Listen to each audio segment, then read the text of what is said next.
Good afternoon, Dr. Avnesh. I personally feel it a privilege to be talking to you. Thank you once again and welcome to the Bridge India Forum.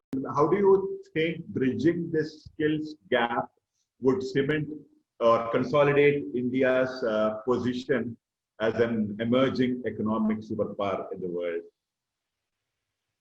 Yes, I think this is very, very important. I think we have been maybe a little late to recognize that, but it is good that for the past few years, India has become very, very serious on skilling its youth and skilling its manpower and all.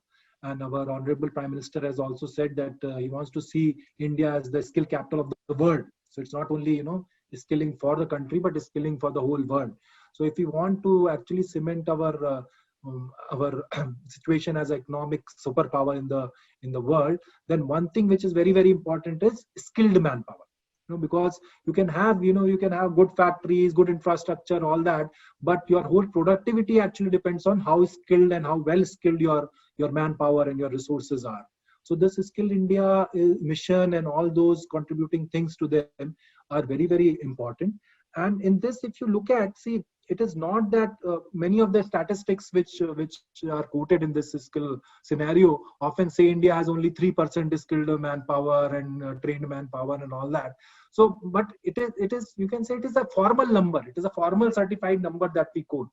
So it is not that all these big projects, we do airport projects, big buildings and all that. If you actually go and ask, maybe many of the masons and all will not be formally trained, but they're doing their job. They're doing the job very well.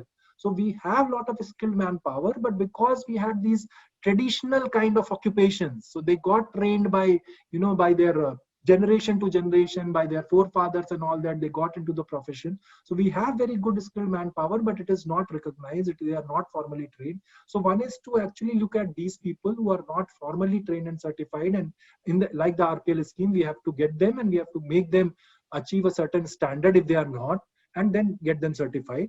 And so that we automatically recognize that this number which has been quoted is not a true number to quote on skilled manpower percentage in India. The other is that because productivity is very important for our economic superpower, there we have to measure that how our skilled manpower is actually contributing to raising the productivity. So if a person is joining a factory or any other job, versus if he is not trained, versus a person who is trained, formally trained and certified, what is the difference in productivity? Is it actually bringing about? Because again, like many things in India, skill training is also just being done by for some government schemes or getting some funds or something like that. But we have to actually see that how many people are getting that standard, how many people are able to raise the productivity, how many people are actually growing in that sector, so that they are valuing the occupation that they are in. So all those things, if they are kind of measured, then we will get to know that this is actually contributing to India becoming a great power. It's helping the economy. So such things are very, very important. India becoming a 5 trillion economy, I think one major resource we have is manpower, and we have to add full skills to that. Then only it will become. We can get a lot of foreign resources and we can get a lot of good infrastructure and all, but this skilled manpower thing is very, very important. And we have to look at maybe models from all across the world.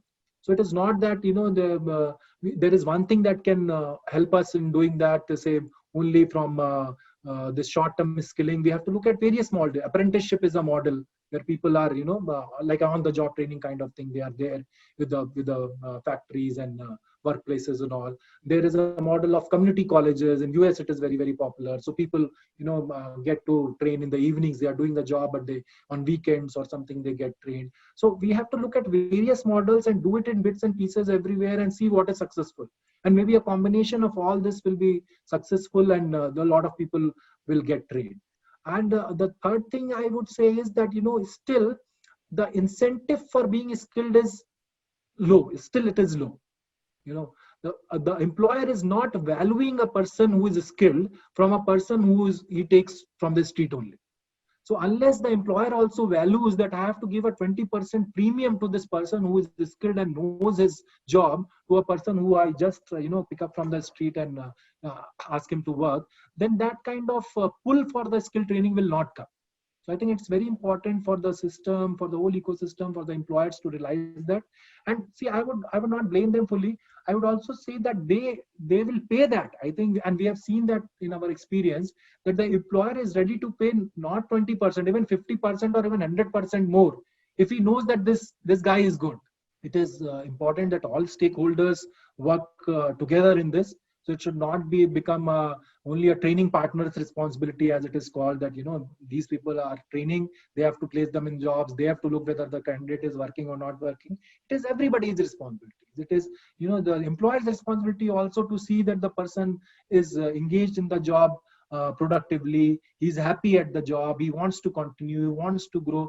Because if he drops out, it's everybody's loss. The employer also has to search for anyone else. And again, this guy goes back to the home or the village, again becomes a unemployed person and all. So it's not good for the economy. So I think all the stakeholders have to come together, recognize that they are part of this whole you can say mission for India to be a developed country, a fully developed country, economic superpower. Then all of us have to work together to achieve this goal or this dream. That is fine. Thank you, Dr. Avnish, first of all, for sharing your perspective of what has been achieved by GMR Varalakshmi Foundation till date, the plans for the future, the vision for the future, and then very importantly, sharing the role that GMR Varalakshmi Foundation is doing in partnering with the government in the Skill India mission, and also with other key implementing partners also. Thank you for sharing your thoughts on the Skill India mission specifically and the expectations from various stakeholders with Bridge India. Thank you, sir. Thank you so much.